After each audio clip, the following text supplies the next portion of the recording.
कैसे होता है डेंगू? मॉस्किटो इसके काटने से मॉस्किटो बाइट्स होता है, एडीज मॉस्किटो होता है। एडीज मॉस्किटो के काटने से होता है। तो हमको क्या करना है? पहला चीज कि हमको मच्छरों से बच के रहना। अगर वो उसी के थ्रू हमारे अंदर वो बीमारी आती है, और वो ये मच्छर कहाँ पे पैदा होते हैं वो पता है? हाँ नो हाँ, लेकिन किस जगह के वाटर में? आर्टिफिशियल कलेक्शन ऑफ वाटर में, ठीक है ना। Artificial collection of water means कहाँ पे होता है? आर्टिफिशियल कलेक्शन ऑफ वाटर हमारे घरों में ही होता है।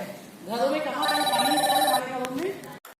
तो चाइल्डहुड जैसे बहुत पहले हम शायद हमारे समय में एक ऐड आता था, I am too young for to play with the dolls and I am to go to wear a sari. तो मैं बीच में हूँ तो क्या करूँ, है ना? सही है ना? जैसे बच्चों का लड़कों का आता था कि मैं बहुत छोटा हूँ कुछ काम करने के लिए, या फिर I am very very young happier. है ना? घर क्या है? फर्स्ट टीचर है ना। फर्स्ट टीचर है ना। सबसे घर ही हमें सब चीज सिखाता है कि खाना खाना है, नहा धो के खाना खाना है, टेबल पे यहाँ ग्लास होना चाहिए, ये होना चाहिए, टाइमली खाना खाना है। हम घर से ये सब सीखते हैं ना। हम टीचर तो बाद में मिलते हैं, लेकिन हम घर से सब सीखते हैं। उसको क्या बोलते हैं? डिसिप्लिन, है ना। जब तक लाइफ में डिसिप्लिन नहीं होगा तब तक हम क्या। तो इस जांच में ये भी देखते हैं हम लोग कि चश्मे जिनको नहीं लगे हैं, फ़ोन बहुत यूज़ हो रहा है आजकल, उसकी वजह से आँख में जो खराबियाँ होती हैं, तो वो उस केस में हम लोग बीपी की जांच यहाँ पे करते हैं। आँख की भी जांच होती है। जिनको चश्मे लगे हैं वो ठीक है, जो वो टेस्ट करके करवा सकते हैं। जिनका आँख का प्रॉब्लम उस टेस्ट से नहीं पता चल पाता है, उसके लिए हम लोग ये बीपी वाली टेस्टिंग करते हैं। बॉडी है, हम और आप देख के ऐसे भागेंगे, बट आसिफ भैया शर्ट ऐसी करेंगे और वहाँ पर उलझ जाएंगे।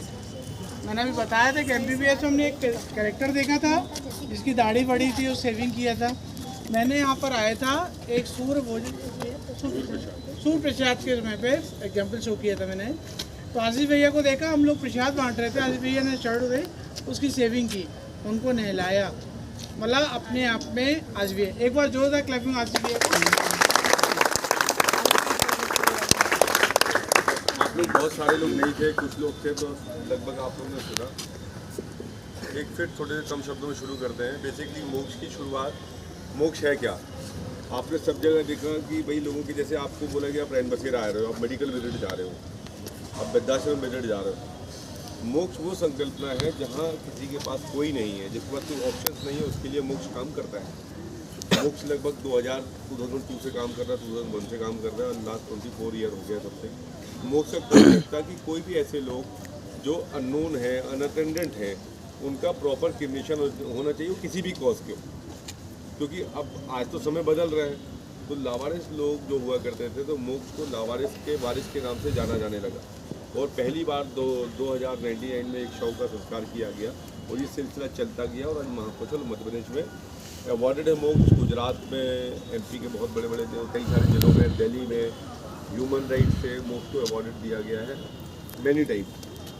रही बात मोक्ष के काम की, तो मोक्ष लावारिस लोगों को संस्कार तो करता ही है, पर मोक्ष ने बहुत धीरे धीरे छोटी छोटी कोशिशें की, जिसमें आपके सर, हमारे भाई साहब, आप लोग का बड़ा कंट्रीब्यूशन रहा। एक अय्यर सर थे, एक अनु भैया थे, वो जो नहीं रहे रिसेंटली। तो ये 4-6 लोग जब साथ आए और उन लोगों ने एक सूर्य प्रसाद की शुरुआत की, मोक्ष सूर्य प्रसाद 2016 में।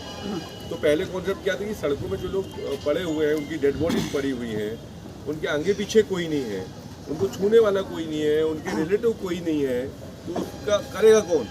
तो उस ज़माने में ये होता था। उस ज़माने को आप बोल रहे हैं कि उस वक्त में ये होता था कि 2-2, 3-3, 4-4 दिन लावारिस बॉडियाँ पड़ी रहती थी। आज अगर आपको किसी भी की हेल्प करना है, अगर थाने में कंप्लेंट करना है, तो आप एक कॉल कर देते हो। आप एक ने कॉल कर दी कि यहाँ पे ये पड़ा, ये हादसा हो गया, लेकिन आप वहाँ पे अपना टाइम नहीं देते। सड़क में कोई पड़ा है तो आप कॉल करके सिस्टम को बता देते हो, पर आप हॉस्पिटलाइज नहीं करवाते हो। आज के दौर में ये है। लेकिन उस समय जब ये शुरुआत हुई, तो मोक्ष को बहुत सारे सहयोग मिलते गए। मोक्ष लावारिस लोगों को मरने के बाद उनका संस्कार करने लगा, फिर ऐसे लोगों को सड़कों से उठाने लगा, जिनको आपने देखा कि सब जीवित लोग हैं, उनको सड़कों से उठाया गया आपके सामने ना। तो जीवन के साथ भी और जीवन के बाद भी मोक्ष का एक स्लोगन है, जिसके लिए मोक्ष काम करता है। जिनको कोई व्यवस्था नहीं है सिस्टम में, सिस्टम के अंदर या बाहर, उन लोगों को सड़कों से लाते हैं। ये सारे लोग, कुछ लोग हॉस्पिटल्स की ओर से आते हैं, कुछ सिस्टम रेलवे स्टेशन से आते हैं, कुछ जिले के बाहर के भी लोग। इस जगह पे लाखों लोग आए और गए होंगे इन 20 सालों में। तो लावारिस लोगों के लिए आश्रय बनाया गया, जिसके लिए हम सिस्टम से जद्दोजहद कर रहे हैं कि जीवन उनका भी है। इनको इलाज ना मिल पाने की मूलभूत समस्या ये है कि इनकी कोई आइडेंटिटी नहीं है, या तो ये आप जैसे तीनों लोग हैं, आपने देखा ना, ये डिसेबल है, ना ये बोल सकते हैं, ना अच्छे से बात कर सकते हैं, इनको पता ही नहीं कि आए कहाँ से, पर ये ऊपर से तो गिरे नहीं होंगे, इनकी फैमिलियाँ होंगी। 100% कब डिसेबल हुए ये नहीं पता, पर कभी तो ये बेहतर रहे होंगे। ये दादाजी लोग हैं तो इनके भी तो बच्चे रहे होंगे, वो जैसे एक और दादाजी वो नहीं थे जो कम हाइट के हैं, उनके 3 बच्चे हैं, ठीक है।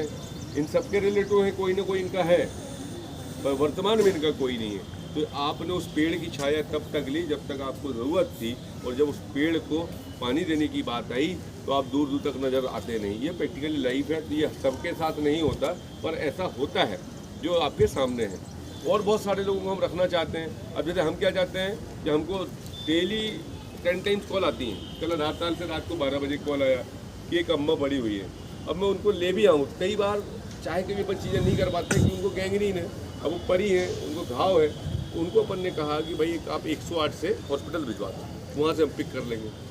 अगर मोक्ष को पता है कि कोई अटेंडेंट नहीं है, वो विक्टोरिया मेडिकल या कहीं पे भी एडमिट है, तो वहाँ पर हम लोग जाते हैं, हमारे लोग जाते हैं, उनको टेक केयर करते हैं।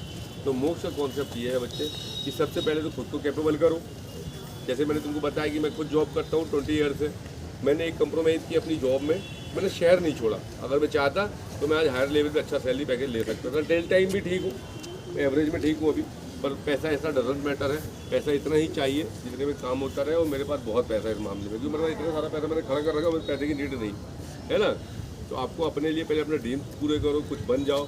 आज अगर आप IAS IPS बन जाओगे, आप अगर आप मेडिकल घूमोगे, यहाँ पर आपको बहुत सारे कॉलेज में देखोगे आप पढ़ने वाले लोग मिलेंगे, हाउस मिलेंगे, मतलब MBBS करने के बाद हाउस होते हैं जिनका ड्यूटी लगता है, और वो ऑपरेट भी करते हैं, आर्थो सर्जरी मेडिसिन ये सब करेंगे।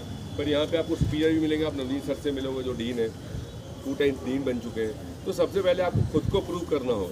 अगर मैं जॉब नहीं करता तो मेरा थॉट या मेरा विजन ख़त्म हो जाता है, क्योंकि मैं खुद कैपेबल बना, तब मैं इन चीज़ों को रन कर पाया, थोड़ा थोड़ा धीरे धीरे करके यहाँ तक आ गया। तो सबसे फर्स्ट ऑफ ऑल है कि आप खुद को कैपेबल करो, अपने ड्रीम बनाओ कि आपको बनना क्या है, और बनने के बाद ही आप किसी की मदद कर पाओगे। जब आपके टिफिन में खाना नहीं है तो शेयर क्या करोगे। तो सबसे पहले अपना टिफिन भरो, पढ़ने वाला, अपने आप को परफेक्ट करो कि हाँ हम ये करना है, हमको ये बनना ही है। और जब बन जाओगे तो आप कैसे कर सकते थे, अगर आप में तो कोई कमिश्नर होता, सपोज कोई नगर निगम कमिश्नर होता, तो उनके पास इतने सारे पावर होते हैं कि ऐसे कितनी सारे लैंड्स पड़े हुए हैं जिनको वो ऑथराइज कर सकते हैं। अगर आप कोई बड़े डॉक्टर होते हैं तो आप क्या कर सकते थे, आप अपनी टीम्स को बोल सकते थे कि भाई आज अगर लोग सीनियर है तुम्हारे या टीचर से तुम्हारे, वो तुमको जब यहाँ विजिट करा रहे हैं, वो आपसे बोलते हैं कि आपको ये करना ही है या होमवर्क करना ही है, तो जो हाउस है या डॉक्टर्स है वो आपको यहाँ की टीम लग सकती थी। आप कोई IAS IPS होते हैं, तो ये जो इनके बच्चे इनकी केयर नहीं कर रहे हैं, तो आप अपने अधिकार के चलते हुए इनको पुनर्वास कराते हैं, अपने घर जा पाते। तो मोस्ट ऑफ कॉज है आपको बनना पड़ेगा, आप अपने लिए बढ़ो और इनके लिए बढ़ो, कि अगर आप कुछ बन जाओगे तो इनके लिए आप बहुत कुछ कर पाओगे, सर ठीक है ना। तो मोस्ट ऑफ कॉज तो ये है कि आपको बनना है, और बाकी आप मोक्ष में हमेशा आते रहो, जब भी रहे लोगों को अवेयर करो।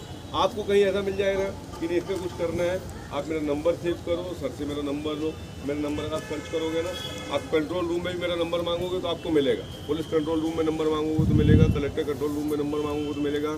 आपको बोलना होगा आशीष ठाकुर मोक्ष, ठीक है, कुछ पम्पलेट बैनर्स लगे हुए नंबर लिखे हुए। अगर आप नहीं कर पा रहे हो लेकिन आप चाहते हो कि मुझे करना है, आप एक मैसेज बस मुझे करना कि भैया मुझे यहाँ पे दादा पड़ा हुआ है या अम्मा पड़ी हुई है या ये आदमी बहुत पैनिक है, इसके लिए हेल्प करनी है, आप इन्फॉर्म करो। आप 10 मिनट वहाँ खड़े हो तो एक बार आप खड़े हो धीरे धीरे खुद करने लगोगे। पर अभी आपकी उम्र और आपका समय खुद को बनाने का है। इमोशंस में अपनी लाइफ भी डिस्ट्रॉय नहीं करनी है, जब समय आएगा तब ज़रूर करना। पर अभी मैं आपके लिए बस आपको दिखाना है और मैं आपकी सारी मदद करूँगा, मतलब जो आप चाहते हो वो मैं कर दूँगा। मेरे पास जैसे सर ने बताया आपको, कोविड टाइम पे मेरे पास 55 लोग थे जिनमें से मैं किसी को जानता नहीं था। अभी रिसेंटली कुछ दिन पहले एक कुछ गड़बड़ हुई और किसी की मदद करने हम गए, और आप सोचो कि यहाँ पे ना अपन अपने लिए किसी को नहीं बुला पाते। मैंने एक मैसेज डाला और लगभग 2000 लोग पहुँच गए। अनएक्सपेक्टेड था भैया ये क्यों हुआ, क्योंकि एक ट्रस्ट जनरेट है लोगों को, उनको भरोसा है कि नहीं हमको इनसे मदद मिलेगी, और ये फेयर है। ऐसा होता है। तो अगर आप लोग करोगे ना, जब काम शुरू कर दोगे तो आपको हेल्प मिलेगी। आप सबको बताओ, फैमिलियों को आपके लगभग पता होगा। मुझे लगता है कि अगर आप अपनी फैमिली में पूछेंगे, अपने फादर से पूछेंगे, तो हर चौथे घर के आपके फैमिली मेम्बर बताएंगे कि हाँ कोई मोक्ष वाला है, और वो ऐसे ही बोलेंगे कोई मोक्ष वाला है, हाँ वो ऐसा करता है। बिल्कुल एक शब्द बता दो उसका तरीका। कोई कॉल आता है ना तो पहले जब फ़ोन करते हैं ना वो कैसे बोलते हैं, सपोज उनको लगा हमने फ़ोन नहीं उठाया तो दूसरों से क्या बोलेंगे, अरे वो एक है मोक्ष वाला, वो लाशें आशें उठाता है और वो पागलों को उठाता है। और जैसे ही अब उसने सोचा कि हमने फ़ोन नहीं उठाया, फिर जैसे ही हमने फ़ोन किया, हाँ हेलो, तो अरे सर नमस्कार सर, वेरी सॉरी सर, वो हम लोग को ऐसा था, आपकी हेल्प की ज़रूरत थी, पड़ी थी। अब ये दो कॉज में आप पॉजिटिव और नेगेटिव कर लोगे ना तो उसको आपकी मदद करनी थी, ना वो भविष्य में करेगा। उसने अपना कॉज बता दिया, काम आप तक ईश्वर ने पहुंचा दिया और आपको करना। तो आप ना इन फरेबों से दूर रहो। जो आपका टारगेट है, ये दोनों बोथ साइडेड बोल रहे हैं, सोशल लाइफ, अपनी फैमिली के प्रति तुमको जो दायित्व है अपनी फैमिली के लिए रहो। पर इन चीज़ों में बहुत सारी परेशानियाँ आती हैं। आप मदद करोगे, निश्चित रूप में अच्छा कॉज है, मदद करोगे तो मदद मिलेगी, ब्लेसिंग्स मिलेंगी, पर उससे फर्स्ट प्रायोरिटी है कि अपने आप को कैपेबल करो। बिना कैपेबल किए नहीं होगा। कभी ऐसा होगा तो भाई से तो कहूँगा, आपके एक छवि भारद्वाज थी, अभी वो सचिव हैं, वो मेंबर रही यहाँ पे, जब इलैया कलेक्टर थी यहाँ पे, अभी सचिव हैं यहाँ पे। इलैया राजा साहब थे, कलेक्टर थे। वो आई कार्ड दिखाना है, आई कार्ड मंगा रहे उन्हें, आई कार्ड एक मिनट और देख लो। आपको एक चीज़ बढ़िया देखिए, आज तक भारत के इतिहास में ऐसा नहीं हुआ कि लावारिस लोगों को नाम मिला। पहली बार इन लोगों को नाम मिला। 18 से 20 लोगों के आई कार्ड बनाए गए, उसमें से कुछ लोग तो अब नहीं रहे। आप अपनी लाइफ को जिस डायरेक्शन में ले जाएंगे उस डायरेक्शन में चली जाएगी, उसके बाद तो नोबडी नोज। ठीक, वहाँ से जब आप एंटर करेंगे तो हमको रूम में क्या मिला था, एक रूम था, उसमें लिखा था देहदान महादान। देहदान महादान में कुछ लोग अपनी बॉडी डोनेट करते हैं, उन बॉडियों को हम लोग प्रिजर्व करते हैं। प्रिजर्व करने के बाद इन्हीं टेबल्स पे हमारे जो MBBS स्टूडेंट होते हैं वो इसमें डिसेक्शन करते हैं। डिसेक्शन इसलिए ज़रूरी होता है क्योंकि उनको फर्दर ह्यूमन बीइंग में ही स्टडी करनी है।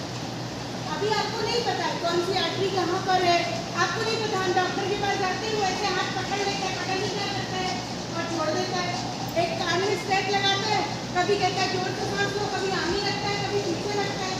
हमें नहीं पता वो क्या कर रहा है, कुछ नहीं कर रहा। वो उसको पता है कि हमारी लंग कहाँ पर है, कहाँ हमको ब्रेथ साउंड सुनाई देगी, कहाँ पे हमको हार्ट के साउंड सुनाई देगी। ठीक है, वो कैसे सीखते हैं बेटा, हम यहाँ डिसेक्शन करते हैं और उसी डिसेक्शन से हमारे बच्चे सीखते हैं कि आर्टरी कैसी होती है, वेन कैसी होती है, मसल कैसी दिखती है, हाथ में कितनी मसल होती है, अच्छा बोन कितनी होती है टोटल बॉडी में 200। सबसे छोटी बोन और सबसे लंबी बोन फीमर। Thigh bone. किसने बताया आपको? बुक ने बताया ना। बुक को किसने बताया? बुक को किसने बताया? साइंटिस्ट ने बताया। और साइंटिस्ट कौन से वाले साइंटिस्ट? जो मेडिकल फील्ड में से थे, जो एनाटॉमी वाले थे, उन्होंने ह्यूमन बॉडी पे रिसर्च की। बहुत सारे ह्यूमन्स को पहले देखा होगा, फिर उन्होंने अंदाजा लगाया कि नहीं भैया ये फीमर है, ये सबसे लंबी बोन है, लगभग हर इंसान में ये सबसे लंबी है। और सारे ह्यूमन्स में जो कान की हड्डी होती है जिसको हम स्टेपिस बोलते हैं, वो सबसे छोटी होती है। समझ रहे हो? ये सारी चीज़ें जब बहुत टाइम तक उसको रिसर्च होती है तो वो आपके बुक में डॉक्यूमेंटेड कर दी जाती है। उसको फिर हम अपनी बुक से पढ़ते हैं। ठीक, अपने चारों तरफ देखो, यहाँ पे बहुत सारी फोटोज लगी हुई है,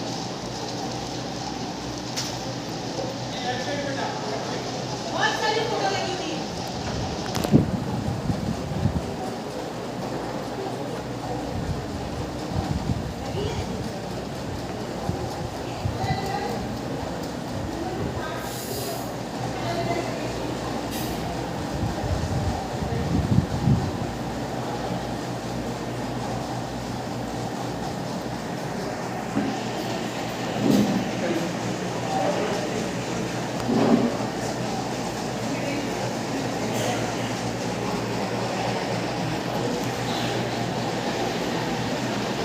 हेलो,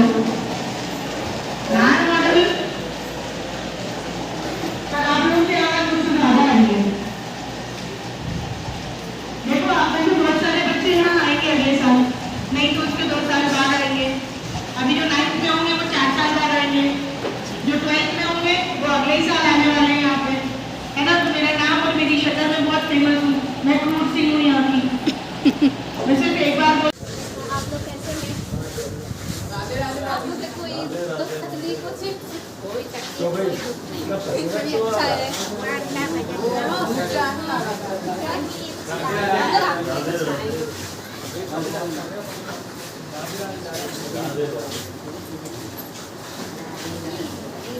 आपको खाना अरे जाती है लेकर आएगी बस में हम लोग बहुत है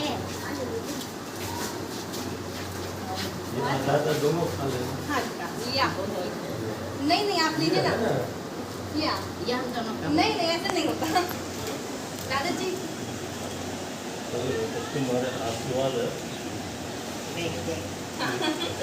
लक्ष्मी बन के आई हो नवरात्रि की थी कहाँ एक छोटी सी मदद से और आज कहाँ से कहाँ मोक्ष पहुँच गया। मोक्ष को मध्य प्रदेश में नंबर मतलब मोक्ष वैली 80 जी मान्यता प्राप्त है। जैसे राजकुमारी बाल लेकर बड़े ये ट्रस्टें हैं क्योंकि इनके पास 15 लोग हैं। तो हमने कहा ना कि आप लोग जब ग्रुप में मिलकर जब कैपेबल होना तो ऐसी चीज़ें शुरू करना, क्योंकि फाइनेंस भी लगेगा, हेल्थ भी लगेगा, डिमोटेशन भी लगेगा, तो ये सारी चीज़ें आपको करनी होगी। जब इस मोक्ष के लिए अगर आप अगर लोग सड़क में ज़्यादा पड़ा तो आप लोग उससे कैसे करेंगे। लेकिन जब आप ये सोचोगे कि अगर मुझे हो जाता तो कौन करता, तो आप ज़रूर करोगे और कर पाओगे। ये चीज़ें होनी चाहिए। जैसे ये मैंने ठीक है ना सबकी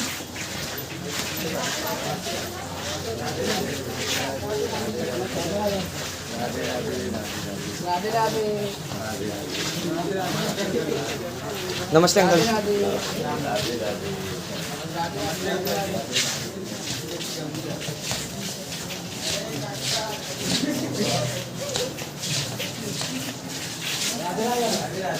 अरे राधा राधा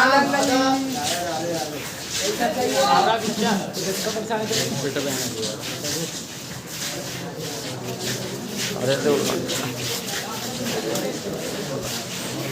भाई इसको डिलीट मार दे भाई।